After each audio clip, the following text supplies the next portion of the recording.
Welcome to the Sound on Sound People and Music Industry podcast channel with me, Kevin Paul. In this new episode of my Mixbus series, I talk to Daniel Miller.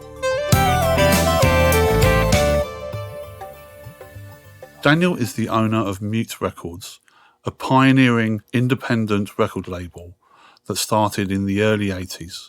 And Daniel is also a DJ and is one half of modular synth group Sunroof, alongside his long-term friend and musical partner, Gareth Jones, who has been a previous guest on this podcast.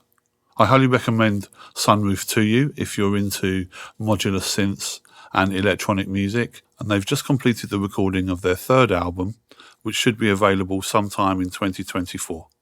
This interview was conducted in 2020, but I still think that most of what we spoke about is still relevant to today. I hope you enjoyed the episode. Hello, Daniel. Hi, Kevin. Nice to see you again. Let's talk about the studio. And obviously, your first record was The Normal. Mm-hmm. I don't necessarily want to go over Mute too much because it's well documented. Yeah.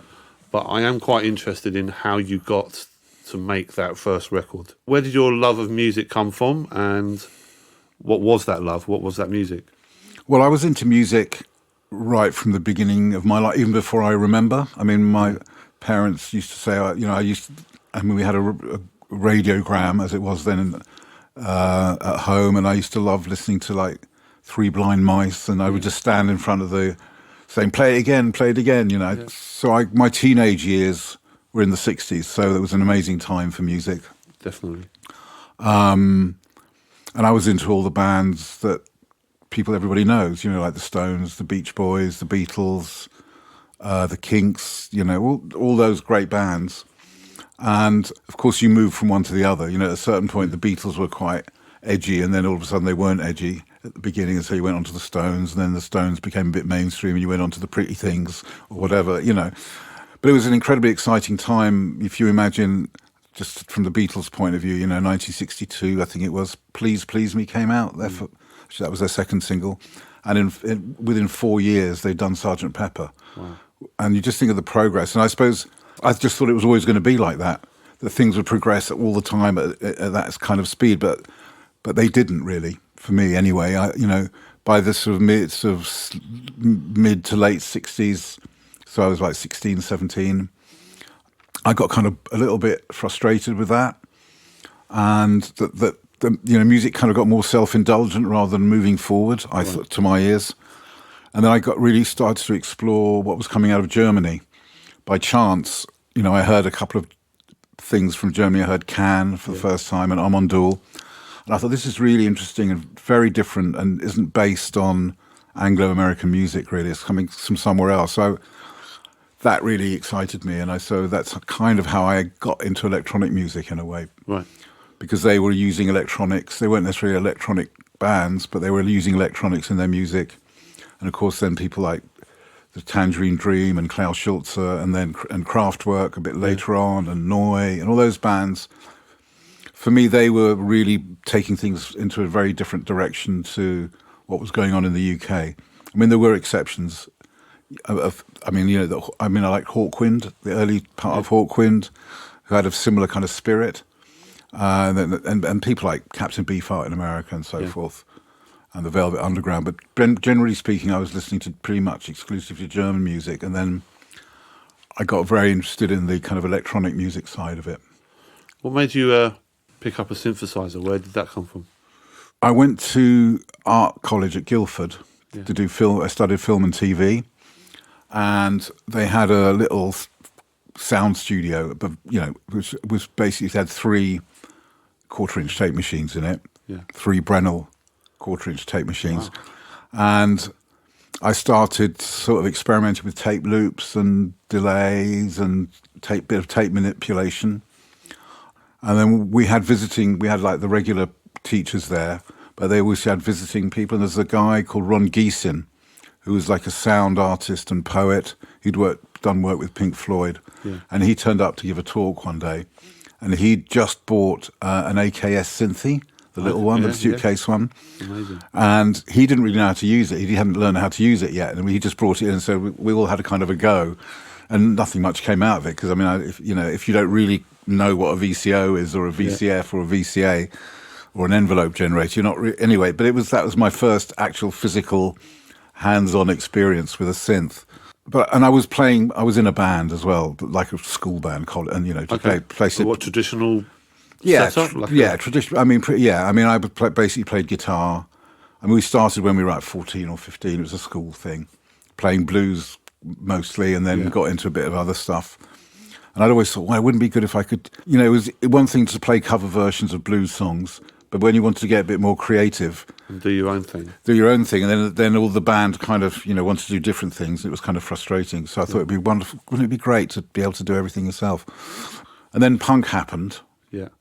And there was punk rock, which was music, which I got very excited about when that came out. But the whole punk ethic, the kind of do-it-yourself ethic. Yeah. So I thought, well, and I really wanted to get a synth at that time. And it was also a time when synthesizers really came down in price. Because before that, there was basically the Mini Moog or the ARP 2600. And they were quite expensive, and they were extremely expensive. Yeah, around mid-70s, the first like Korg came out and the first Rolands came out. Do you remember what your first synth was? Yeah, I still got it. Still got it, really? Yeah, it's a Korg 700S. Wow. It's not in here, is it? No, it's at home. Oh, wow. I got it second hand from a shop in Shaftesbury Avenue. It was about 200 quid. Wow. Which was those days. Which was quite a lot in those days, but for a sure. synth was really, reasonably priced. And I bought a second-hand 4-track TIAC, quarter-inch. Not that there was two ones. There was a 3340, but I could only afford the cheaper one, which is 2340, because that only went at 7.5 IPS, but that was fine. And I started messing around at home. I was working during the day. I was like an assistant editor, freelance assistant film editor. I started doing as much overtime as I could in order to be able to afford the synth and the machine. And I would just like come home and just get straight in, headphones on, in my bedroom, literally, and ended up. Did the synthesizer have a sequencer on it? No. So you were just literally just. Well, it hasn't got a sequencer, but it's got a looping kind of envelope. So you could go do that kind of, or rather a gated envelope with a clock gated envelope. I just started exploring that synth, and actually, it looks quite innocuous, the 700S, and it's got weird terminology. It doesn't have things like filter. It's called a traveller. Really? And you got one switch to turn on the resonance and one. It's very basic, but there's a lot of really amazing things on it that most synths even now don't have. Yeah. So it was. I could make drum sounds. I could play a drum part, do a kick and a snare of sorts. Oh, brilliant! Wow. And had ring modulators, and it looked like it was designed to go on top of a home organ. Okay. Oh yes, the old brown ones, the old organs with all because it had keys on. Exactly, and it had two little things so you could put sheet music on it, and so maybe it was designed to do like a flute part or a clarinet part or something, or a string part. But then it had all this weird stuff like ring modulation, white noise, and all those kind of things. So it was a really interesting thing. Yeah, so I was just doing stuff for my own pleasure at home, and it was so liberating to have 4 tracks, to be able to do overdubs and then bounce down 2 tracks and to 2 tracks and then do another. It sounds crazy in this day and age, but 4 tracks was an amazing to be able to do that. Because really, multi-tracks were just like generally big machines in studios. Yeah, sure. I got to a point where I was actually thinking, enjoying what I was doing and quite liking what I was doing. And as I said, the DIY label thing started to come. I thought, wow, why not? I just do a single. Just for the hell of it. Just for the hell of it. Just for the hell of it. And there was a few little articles about how to do it. It's very simple, really, the process. And that's what I did. I didn't have any effects or anything like that. I wasn't into effect. I liked really the clean, dry sound of synths. Mm-hmm. But I did hire a Space Echo for a day.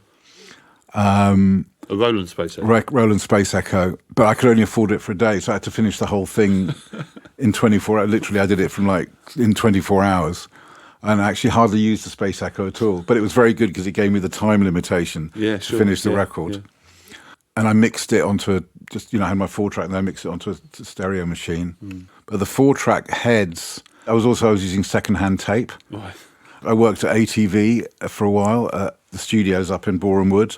I got friendly with the guy who was responsible for dealing with the old, because they would only ever use tape once. Yeah. And I would get tape from him, he would give me tape to use. Bargain, yeah. Yeah, and so, but the heads were starting to, it was starting to shed the oxide. So I remember the final mix, it's a bit of a grand term, it's only 4 tracks, but I remember I had to keep my finger pressed onto the heads of the TIAC so that it would, so the contact was... So literally, so it would keep recording? Yes, well, yeah, so, yeah. And then I mastered it and got some test pressings. Yeah. You know, went to pressing plant, got some test pressings, took it around to a couple of indie shops to see if they were... I knew nothing about the music business at all. I had no experience or training or anything. And I just thought, well, what you do is you go around to some shops and then you see if they want to buy some. Yeah, sure. Because I had to press 500 because it's the minimum. I thought I would never sell them, but I thought, well, you know, here we go. And I went to a couple of shops and I ended up at the Rough Trade shop, the original Rough Trade shop in Kensington Park Road, saying if they were interested in buying it. And they listened to it and they seemed to really like it. And they said, we'll distribute it for you. And you should press 2,000, not 500. And I was very lucky. And then it got reviewed and got really good reviews. And John Peel played it. And basically that's how it started. Off you go. How did you come up with the name and why did you come up with the name Mute? It's always been a thing that I've always wanted to ask you.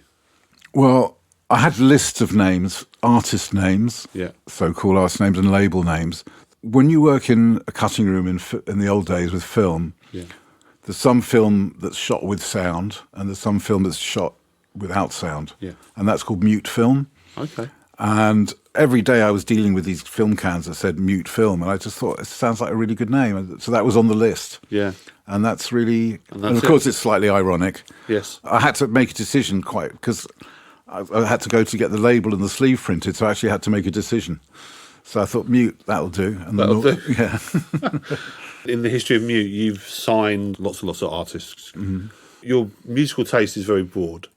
You know, from the Beach Boys right the way to like Neubauten and everything else in between. Yeah. What do you look for when you're signing an artist? First of all, it has to have some kind of emotional connection. Yeah. I have to feel something from the music, which is a bit vague, but that's how people really respond to music. I like to work with things that to me sound original and that haven't been done before. And then it's about it's about the relationship with the artist. It's really important because we would like to work long term with an artist, not just putting out a single and seeing what happens. So there has to be kind of a creative relationship between me and the artist, and a shared vision of where they want to go. Because I mean, if somebody's making a noise record and wants to be #1 in the charts, that's kind of unlikely. I'm not going to say it would never happen, but it's kind of unlikely. And then if your vision isn't shared about where that artist is going to go, then it probably won't work in the long term. Yeah. So that's really important. And and as you said, you take a really active role in that artist, don't you? Yeah. I mean, it's not just me now. I mean, in the beginning it was just me. Yeah. For many years, actually, it was just me. But now, we've got a team here who are really great. Yeah. Is there an artist that you'd wish you had signed that you didn't, one that got away? Well, there are a few that we tried to sign over the years that got away. The one that I probably regret the most, partly because it was very good and also because it was hugely successful, was the soundtrack to The Piano by Michael Nyman. Sure. And he really wanted to put it out on mute because I knew him a little bit. Yeah. I don't think he was interested in being signed as an artist because he would make music for all sorts of commissions and things. But that particular project, and we just kind of had done a few soundtrack releases and kind of got burnt on them a bit. Right. Various ways, and I thought I don't want to go through all that again. And that was really bad. That was a bad decision because first of all, it's a great record, and I'm a huge fan of Michael Nyman, and it went on to be massively successful. Yeah. So I suppose that's the one that kind of bugs me the most. Right. Okay. What do you think of the music industry today? What sort of a shape is it in? I try and stay out of music industry stuff. I'm not particularly like the music. I never liked the music business very much. It's kind of. It's something that you have to do to put out music that you like. You have to be part of that process. But I've never been into the business really, in a general sense. I mean, it depends. It's so many different parts of the business. So I mean, I think the major labels are doing well now because of streaming and pop. The kind of music they're putting out is very streaming friendly. Yeah. A lot of the things we do are not very streaming friendly, but very physical. Friendly. Yeah. Vinyl, especially CD. I don't really think about the music business that much. You've never thought about it, have you? No, I just think about what we're doing and how we best fit into what's going on, you know, in terms of, you know, all those things are about distribution and consuming. And that's all extremely important. But our job is creating, or help. Content. I hate that word, but yes, content, helping artists create great music. And then whatever whatever the picture is at that time, industry-wise, whether it's like MySpace, as it was, or if it's Spotify or Apple, you just make it work in those contexts, you know. How have you managed to separate those two sides, because they don't always work alongside each other, the music the business and the music. I mean, you've done that very successfully, and it's not by chance. What I say is, like, we're in the music business. Yeah. And on one end of the scale, you've got the music, and on the other end of the scale, you've got the business. And if you're in the music business, you kind of, either by your decision or by default, you end up somewhere along that scale. Yeah, sure. You know, we're pretty much on the music end of that scale. Yeah. But the business is important as well, because, you know, you have to, you know, pay the rent. You have to, you know, have enough money to put people in the studio to, you know, so, you know, there's no question the business side of it is very important. I don't really know. I mean, you know, over the years I've made mistakes where the business side hasn't been as strong as the music side, shall we say. Right. You've always been dedicated to the music more than the business. And that's caused problems in the past at various times. But I don't really know how. You know, it's more like, I think I'm a bit more sensible now than I was. You know, we went through a period of, you know, huge success, especially sort of 90s, late 80s, 90s. And we had a huge staff compared to now. We had like over, you know, 60 people in the UK. We had people in Germany, France, America. And that's fine. But you'd make one misstep, and all of a sudden you're looking at a huge bill to pay every week. And a lot of those people were dealing with things in the music business that don't exist anymore. Yeah. Like shipping parts. Yeah. You know, we would work with like 35 different countries, and you'd have to physically send everything physically to all those 35 different licensees. Yeah, because you used to do your own distribution as well, didn't you? Yeah. And so, you know, there's a lot of work that just doesn't exist anymore, which is a shame, because it means that people aren't working. But they're just, you know, I just try and find a way to make it work somehow. Yeah. As I said, I've made, you know, there've been at times when it hasn't worked. When you were signing the artists, you know, such as Depeche Mode, did you have any inkling that they would be as successful as they became? Well, first of all, I didn't sign them. There was no contract. No, that's right. I was going to ask you about that. Yeah. So there was. So it technically they weren't signed. Amazing. They were signed with a handshake. As were all the bands, especially in the early days. Yes, that's right. Yeah. You know, Mute had been going for a couple of years and sort of had been sort of established as a kind of left field alternative label. But you know, I loved what they were doing. You know, and I loved the way they did it. Very minimal, incredibly well arranged, like 3 mono synths and a little drum machine. When I thought, you know, great pop songs. I'm still a pop fan. Yeah. From, you know, that goes back to those days in the, you know, of the Kinks and the Stones and people like that. I don't think anybody looked that 40 years into the future. No. Let alone 4 years into the future. Yeah. It was about the next record, you know. And it just sort of took off, and it took off, At some point you were just managing this huge... Yeah. Driving this huge vehicle. Yeah, and, you know, the most important thing was to make sure we did a great job on all the things we had to do. We did that very well, I mean. Me and the people around me were all learning. We didn't... You know, it's one thing to put out a nice 7-inch, but when you get a band on, you know, and then Yazoo, when Vince left, he started Yazoo, and that was like, so I had 2 bands at that level, not really, you know, not knowing what we were doing, but somehow doing it in the right way, you know. That's amazing. Yeah.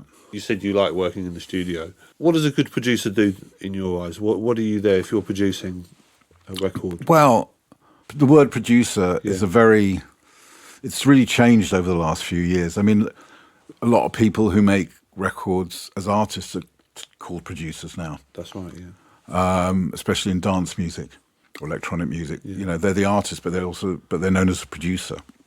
And that's a very different situation. But in the more sort of, you know, traditional sense, what I think a producer's there to do is to help the artists realise their vision in the recorded medium. Yeah. I mean, it's pretty simple. From my point of view, is to make the artist's record. Yeah. It's not for me to go, we need 3 hits and whatever you need to do it. It's saying, okay, well, whichever artist is like, how do we, realize their vision, maybe contribute to their vision, enhance the vision, but in the end, it's the artist's record, and the producer is there to help, and that could mean lots of different things, of course.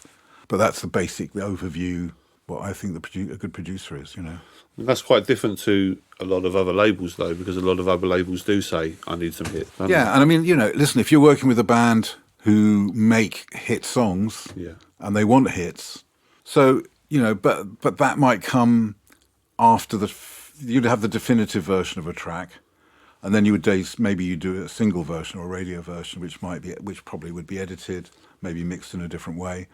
But the song had to be there in the first place. Unless you have a producer who's a songwriter, which many are, it's down to the artist to create the song. Yeah. Obviously, we spoke about your love of synths, and you have a huge synth collection. It's not as huge as some people's, I know. Really? Who do you think has bigger? Well, definitely one or two of my artists, I won't name names, who are known for making electronic music, have remarkable collections. You said to me before the interview that you're really into modular. Yeah. Can you explain what that means? What you mean by that? Rewind slightly. Okay. My second synth, well, after I made a bit of money, was a second-hand ARP 2600. Oh yeah. It was owned by by Elton John. Fantastic. Or at least owned by his touring crew. Yeah. And they were selling off. He'd just done like some massive world tour, and they were selling off all the equipment at the end of the tour, and there was 2 of everything. So there was an advert in the Melody Maker, blah, whatever, selling all this equipment. I went down to this warehouse, and there was 2 of everything, 2 Hammonds, Amazing. 2 Mellotrons, 2 ARP 2600s, and I bought one of them, and it was a pretty good deal because it was quite beaten up, but it worked really well. And the ARP 2600 is a semi-modular synth. Yeah. That means that you don't actually have to patch anything in to make it work. It's got a routing, internal routing, but it's also got lots of patch points if you want to put your own patch in place. Yeah. And at that point I was thinking, this is a really exciting way of creating sounds. Yeah. And over the years, I got a couple of big old modular synths. There was a period in the 80s after, when digital really started to take off. People were pretty much throwing away amazing equipment. And I was very lucky to be able to pick up some things for literally almost nothing. And I got into the whole modular thing. Roland System 700. Yeah. A EMS Synthy 100, which is a very rare thing. And it's about the size of this room. Yeah, that's the long one that you got from the university, was it? That's right. It was from the University of East Anglia, and I heard through various people that basically you throwing it out. Amazing. And they said, give us 500 quid and take it away, and it's yours. I mean, it doesn't matter what it's worth now. It's priceless to you, isn't it? It's priceless to me. I'm never going to sell it. I've seen them go for like 100 grand or something ridiculous. Really? Wow. Well, they only made a few of them, And obviously the size of it. And the size of it, yeah. So I got very into the modular thing, and then I kind of got diverted when software synths started to get really good. And then I got kind of obsessed by software synths, partly because I travel a lot in my work, and so I'm not actually in my studio at home. And I could almost kind of a software version of my studio in my laptop. Yeah, sure. But, sitting on a plane like with an ARP 2600 Arturia or whatever Moog, Mini Moog or something like that. And I was kind of obsessed by it, but I realised after a while I didn't enjoy doing it. I didn't find it very creative. Yeah. Because so much of it, what you realise that the sound of those instruments is amazing, but the thing that really kind of brings the artist or the musician close to those instruments is not just the sound, it's the interface. The touching. Well, and how it all, I mean, an ARP 2600 is a completely different interface to a Mini Moog, or completely different to a Roland System or 100 or something. Yeah. And how you relate to the interface is really almost the most important thing. The sound is extremely important, but how you relate to the interface. It's like, imagine having a guitar and trying to play it on a laptop. Yeah. Do you know what I mean? It's that, yeah, sure. And so I sort of gradually got back into it, and then I kind of, biggest mistake of my life is I discovered Eurorack. Yeah. And it was up or downhill depending on which way you look at it. Ever since then, Let's take it as uphill. no, and actually, it was Bon Harris from Night Sareb. Yeah. He's also like nerdy, if you want to call it that, and he just bought a Schweiman S1 Mark II, I think they were called, and he was telling me, "Oh, this is amazing," and it was like a semi-modular synth, but very portable. It wasn't Eurorack, but it was a great synth and very small. And I thought, and he said, "Yeah, they also do modular." I said, "Well, that's interesting." There's an amazing place in Berlin. It's grown and grown ever since those days, called Schneider's Bureau or Schneider's Laden, which is a modular synth shop. And so I bought this Schweiman, and I loved it. It's really great. But I thought, I really need another LFO. So I went back to Schneider and said, "What can I do?" So, "Oh, well, there's this format called Eurorack." Uh-oh. And they, and in those days, I guess that was well over 10 years ago now. Right, yeah. There were like 5 or 6 companies who made Dieter Dopfer of Dopfer. Yeah, Dopfer, yeah. He kind of defined the format. And before that, if you had a modular synth, basically it was a Roland modular or it was a Moog modular or whatever, because they had different sizes. But Eurorack was a kind of universal size. Like the 500 racks. Like the 500, yeah, like the 500 racks. And then so I got one rack, and I bought a couple of extra bits for it, and then it just grew from there. And I mean, over the years, I think if you're into modular or you want to learn about modular, there's a very good website called Modular Grid, right? And they have every single module pretty much that's made at the moment. And if you scroll through, I think there's hundreds of manufacturers now. Yeah, brilliant. And most of them are like 1 or 2 people companies. Yeah. Like working in their kitchen, making these little modules that are very specific and special. It's very exciting. But I'm trying to, I'm also very into limitation.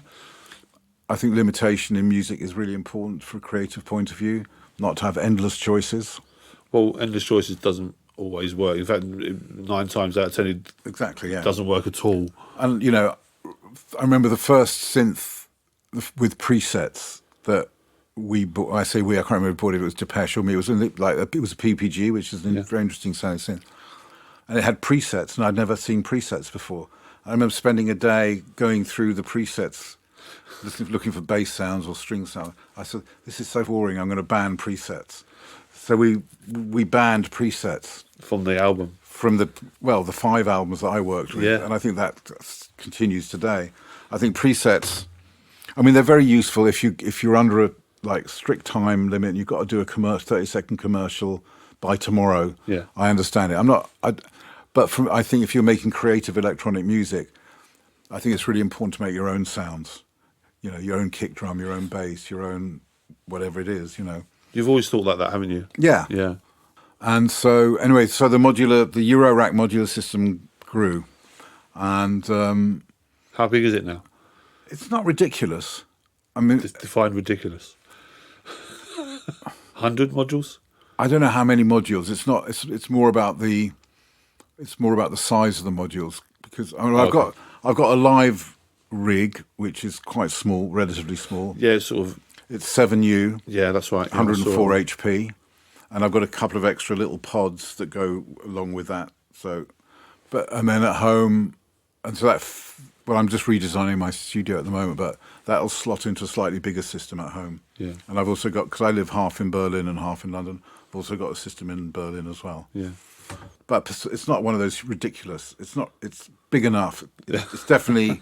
Don't want it to be any bigger. And now it's a bit like one in, one out. If I want to get a new module, one's got to go. Yeah, you sort of streamline, and you've got to set yourself a discipline. Yeah, discipline, because when it's huge, it becomes kind of a bit impractical. Yeah. Because you want it to be enough so it's all in front of you at one time, rather than having to plug things in. That's the thing about modular or Eurorack, is that you build it for your own needs. Yeah, well, that's the purpose of it, isn't it? Yeah. And you can mix and match all the different makes, of course, because it's a universal format. That's a great idea. Which is brilliant, yeah. Do you encompass any of the modular ideas into your DJing? Well, I play, yes. In terms of performance, because I DJ. Yeah. And I also do a few modular live performances. Yeah. Of course, the DJing kind of informs the live performance a bit in terms of, I mean, I DJ for like 2 to 5 hours, for instance. Okay. But modular sets are about 45 minutes. But somehow the way a modular set is structured, they're not dance. I'm not doing, a lot of people do modular techno sets. That's not really what I'm into because I DJ, what I play as a DJ is techno. Yeah. So I'm doing something different, but I'm structuring, even though it's improvised, it's structured a bit like a set. Okay, like a journey? Well, journey, but you know. Do you have a definitive idea of what you're doing before you do it, or? Yeah, I have. I mean, I set. You know, it's quite challenging to do 45 minutes Live performance, yeah. Live performance because I'm not really doing ambient. You know, with you doing more ambient things, you can let I mean, it's a mixture of sort of droney and rhythmic and arrhythmic. You know, most of it, a lot of it is rhythmic, but it's not. Yeah, I caught a few online. There is a couple online, and it starts out quite slow, but builds to a crescendo, doesn't it? And then and amazing. I mean, in theory, I'd like to have a small modular to work with when I'm DJing. Right, but that's just theory. I mean, there's all sorts of weird, non-musical reasons not to do that. Like, because I wouldn't never check. Like, with DJing, I'm traveling around quite a lot, flying. Sorry, environment, but for the moment, that's the way I do it. Mostly, I like to travel by train as well. But you're restricted with hand luggage. I would never check in. my DJ stuff or my modular, because if you've got a gig the next day and it doesn't show up or it shows up broken. So I quite like that limitation. So you're restricted by the airlines about how much you can take. And also, I don't DJ often enough to really practice. I don't have that much time to practice. I think to integrate a modular into a DJ set, you have to practice. I mean, I know a lot of people who do, artists that we work with, like Terence Fixmer and Nicholas Bagayev, sure, who play dance techno sets, but we're using... Like, they play them live today, from a modular setup. I mean, they're both DJs as well, but they also do modular setup, So it's almost like the live, sort of like Underworld or something would have been years ago with the mixers and all the synths. Except for it's all like that side, it's has to fit into a DJ booth. Brilliant. And they're usually using a combination of modular and things like Electron's hardware stuff as well. When you DJ, let's talk about maybe when you DJ. Yeah. Because that's fairly new for you, isn't it? I would say fairly. You've been doing it for a good few years. I've been doing it I mean, I've had 3 different DJ careers. Oh, really? Let's well, start I with wouldn't say actually careers is sounds a bit pompous. Phases. 3 different DJ phases. 3 different DJ phases. One was when I was in my early 20s in a ski resort in Switzerland, playing chart music. Yeah, for pop DJ. Pop DJ for the tourists. I did that for a couple of years, and I learned a lot from that. I mean, there was a lot of the music that I played I didn't really like, but it was functional because it was a very mainstream crowd. So it was chart music, and the chart music then it was all over the place. So it wasn't so you'd play ABBA, then you play and then you play Status Quo, and then you play the Commodores, and it was just before disco. Yeah. Disco was just coming in as I finished, but I enjoyed it, and I loved the mountains. The mountains for me is like where I love to be most when I'm not in the studio. Yeah. And what's great now is I still go to the mountains, and I take a little modular system with me, so it's in my hotel room. Brilliant. So when I'm knackered from walking or skiing, I just go and mess around with my headphones on. Yeah, put the headphones on. Yeah. And phase 2. Phase 2. The Sonar Festival in Spain, which I'm sure you're familiar with, Barcelona. They had an event every year where there was a tent, and it was called Sonar Lab, I think, or something like that. And as a label, you would go in and you would just play some music from the label, or DJ music from the label. And they asked me to do that, and I thought it was it would be a bit weird, just DJing like a Nick Cave track and then a Moby track and then a Depeche track. Didn't feel very creative to me. And it's just around that time people were using loops on vinyl, like dub plates with loops on them. And a friend of mine, the famous, well, not so famous, but extremely good electronic musician, Thomas Failman. He told me about these Lock Groove records. And I thought, that sounds interesting. Because then I could mix a Diamanda Gallis record, because they're all the same tempo and all the same length. not all the same key, but I'm not so worried about that. So if I made up lots of loops and cut them onto vinyl, I could have like 3 decks and just mix the different loops in together. And because they'd all be in time all the time. Yeah, brilliant. And Seth Hodder, who ran Novamute for many years, discovered Richie Hawtin and Speedy J and all those great techno artists. We did it together. And we did it once at Sonar. I mean, it was really good fun. So we started to do that a bit more. Okay. We did a few sets around. So it wasn't DJing in that sense, but it was playing vinyl loops from dub plates. Amazing. And that was I'd have loved to have heard that. I guess that was early 90s, maybe. Yeah, it must have been like early to midnight. I can't remember. We both got kind of bored with that because we always ended up being in ambient rooms. They put us basically, everybody was just talking. It was like a bar, basically. Yeah, so it's like, what's the point? And then, like 6, 7, 8 years ago now, a friend of mine, Carl O'Connor, who's known as Regis, techno DJ, is very enthusiastic and very encouraging. He was based in Berlin at the time, and I was spending a lot of time in Berlin. Yeah. And he had a party. He had a label called Sandwell District, and they had They did a party at Berghain, which is a famous, probably the most famous techno club in the world, I guess. And he said to me in his Birmingham, his Midlands drawl, I'm not going to do it. He said, "Oh, you got to play at our party." I said, "Come on, I haven't, at Berghain, it's a bit like playing your first football match at Wembley." Yeah. And he said, "No, it'll be fine. No worry. We'll put you on first, so there's no pressure." And I did it. And you going at midnight on Saturday. It's not crazy then at that time. It gets crazier. But I enjoyed it because I'd been doing a radio show. Radio 1. Radio 1. I did a radio show in Berlin for many years, electronic music radio. So I had quite a lot of music. Yeah. And I used quite a lot of the music from radio show, and it worked okay. I don't know really what it sounded like. And I thought, I really want to do this. I enjoyed this so much, I can't not do it. Brilliant. And so a friend of mine, Susanna Gostomorovich, she's an agent, DJ agent, working people like Miss Kitten, Laurent Garnier, people like that, which is a good friend. I said, would you get us a few gigs? I can't do many gigs. I'm not going to be a big money earner for you because I can't, I've got a day job. And we started getting gigs, DJ gigs. Ibiza, Pasha.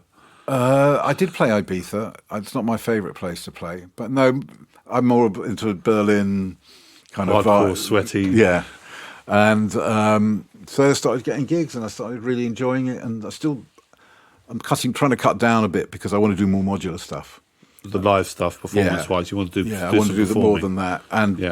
But I'm still DJing and I still love it. Brilliant. What are you trying to do when you DJ? Are you trying to take your audience to a place, or are you just playing what you love? Or, as I said before, I'm a techno DJ, which I love. I've loved for years. I love the idea of techno, and because it's got to be functional first of all. People are paying to have a dance. Yeah, of course, yeah. But within the sort of fairly strict kind of techno, unwritten rules of techno, to be creative in that limitation. Again, it's about limitations. I think it really forces creativity. Are you just using 2 turntables, or I use Tractor? Yeah. Have you got other bits and bobs like filter pads, or? Well, I use Tractor and I use a Tractor controller. Yeah. And the controller has got filters on it, and Tractor's got effects on it, so they're quite versatile. Yeah, that's right. I enjoy it. I like that. It's kind of nearly all DJs now use USB sticks with CDJs. And I turn up with my case, with my laptop and my controller and everything, and they just turn up with a USB stick.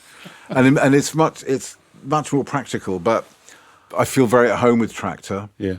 And I don't really have the time or that much desire to learn a different way of doing it, I'm using the 4 decks on Tractor a lot at the same time, like with loops, like mixing loops. It's not really about, for me, playing one record beginning to end and then playing another record. I do that as well, but also it's like mixing like 3 or 4 tracks at once. You like to spice it up a little bit. It's not just, like you say, it's a bit of performance involved. Yeah, sure. And as I said, you asked me what I'm trying to achieve. Well, it's functional. You make sure people are dancing. Once you've got them, there's some techno which is a lot weirder than other techno. Yeah, definitely. Let's say.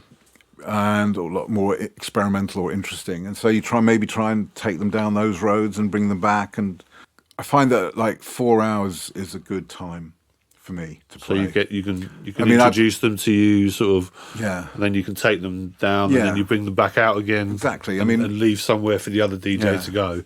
I mean, an hour, which I've done, a couple of times at festivals, is kind of impossible. It's not interesting, really. I'm not going to do that anymore.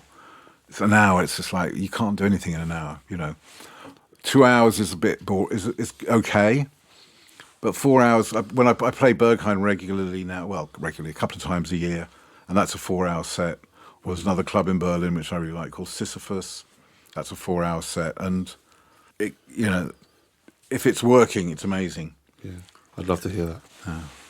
Daniel, thank you very much. That was very enjoyable.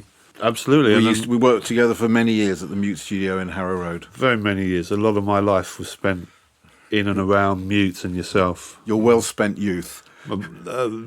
Kept me off the streets, as they say. Kept me out of trouble. Yeah, good. Well, thank you anyway. Okay, thanks. Thanks again. Good to see you, mate. Thank you for listening, and be sure to check out the show notes page for this episode, where you'll find further information along with web links and details of all our other episodes. And just before you go, let me point you to the Sound on Sound /podcasts website page, where you can explore what's playing on our other channels. This has been a Mixbus production by me, Kevin Paul, for Sound on Sound.